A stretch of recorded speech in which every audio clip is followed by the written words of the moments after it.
Halo, selamat pagi. Saat ini Anda menyaksikan Berita Banten bersama saya Rusdi Maulana. Sejumlah informasi aktual dan menarik akan kami hadirkan untuk Anda. Dan berikut 3 berita utama pagi hari ini. Garis polisi dipasang di klinik.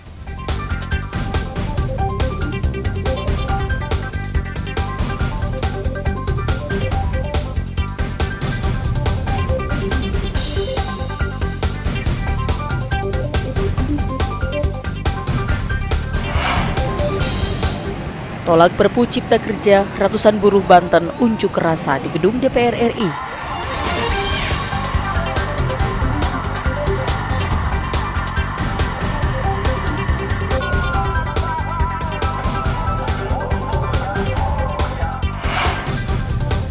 Sungai meluap, puluhan rumah warga tergenang banjir.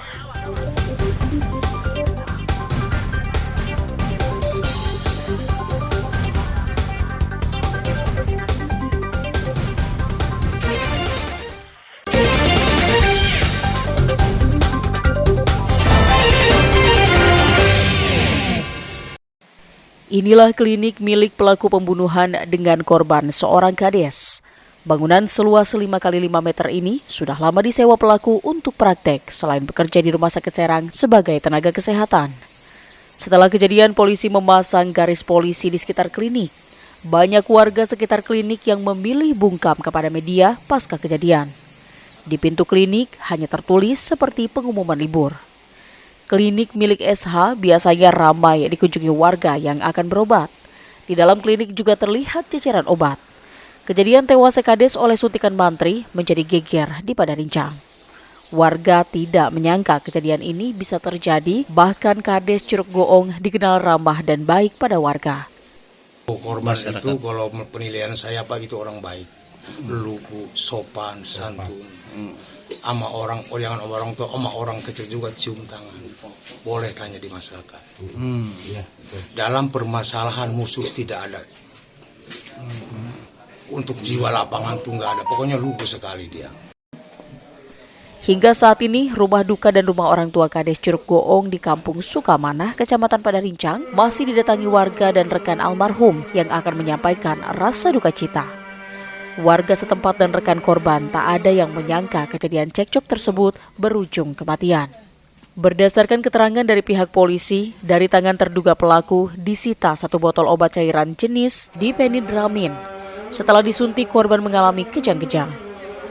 Salamun Nasir, kades Curug Goong, sempat dilarikan ke puskesmas setempat dan dilakukan penanganan darurat selama 15 menit. Namun peralatan tidak lengkap sehingga korban dibawa ke Rumah Sakit Umum Banten.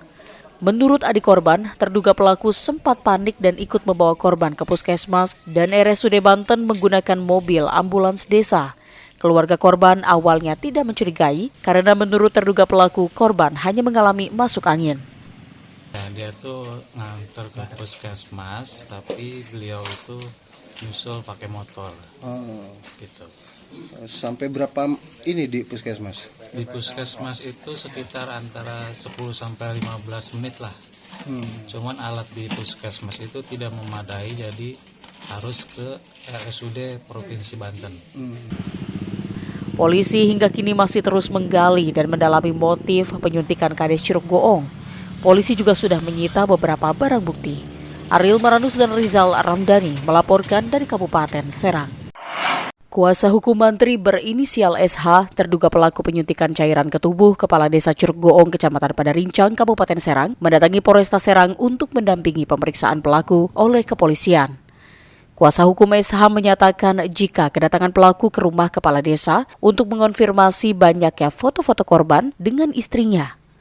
Karena tersulut emosi saat bertemu dengan korban, pelaku justru terlibat cekcok dan akhirnya menyuntikkan cairan obat yang telah dibawanya dari rumah ke punggung bagian kiri korban.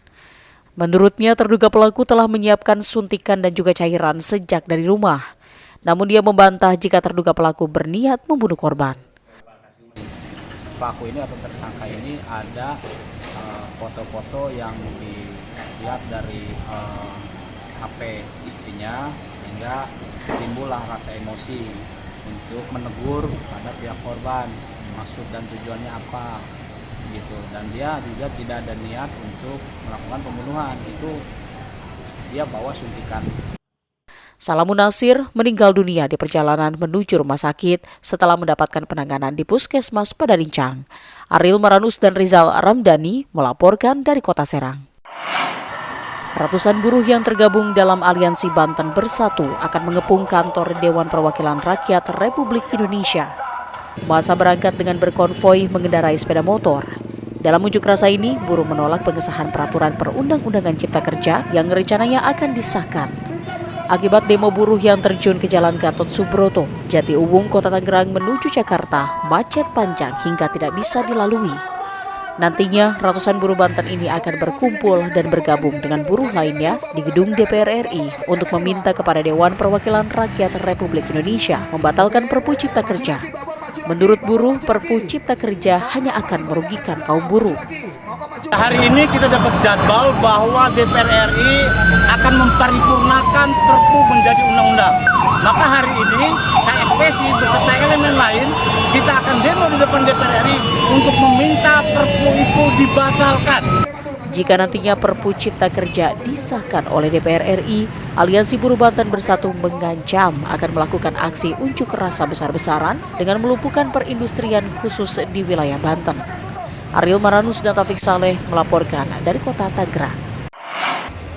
2 ruko yang dijadikan gudang penyimpanan barang elektronik yang terletak di Jalan Kiai Haji Dewantoro, Kelurahan Sawah Lama, Kecamatan Ciputa, Tangerang Selatan, terbakar. Banyaknya bahan yang mudah terbakar ini membuat api cepat membesar dan merembet ke seluruh bangunan yang terdiri dari 3 lantai ini.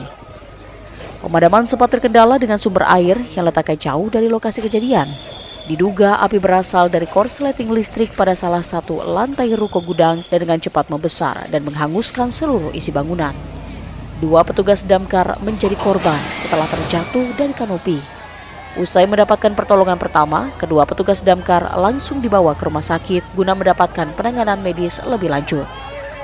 Jadi ketika memadamkan api, ternyata kanopi ini kurang kuat. Jadi ada 2 personil petugas kita yang terjatuh dari kanopi ini, kemudian dibawa ke rumah sakit Cinta Kasih. Dan untuk dugaan sementara apa penyebab dari Kita masih dalam penyelidikan, Pak. Lalu lintas di sekitar lokasi kebakaran ditutup sementara untuk memudahkan petugas melakukan pemadaman. Sebanyak 12 unit mobil pemadam kebakaran diterjunkan ke lokasi guna melakukan pemadaman. Api baru bisa dipadamkan setelah petugas melakukan proses pemadaman sekitar 4 jam. Kerugian akibat kebakaran ini ditaksir mencapai ratusan juta rupiah. Ariel Maranus dan Syabudin Atar melaporkan dari Tangerang Selatan.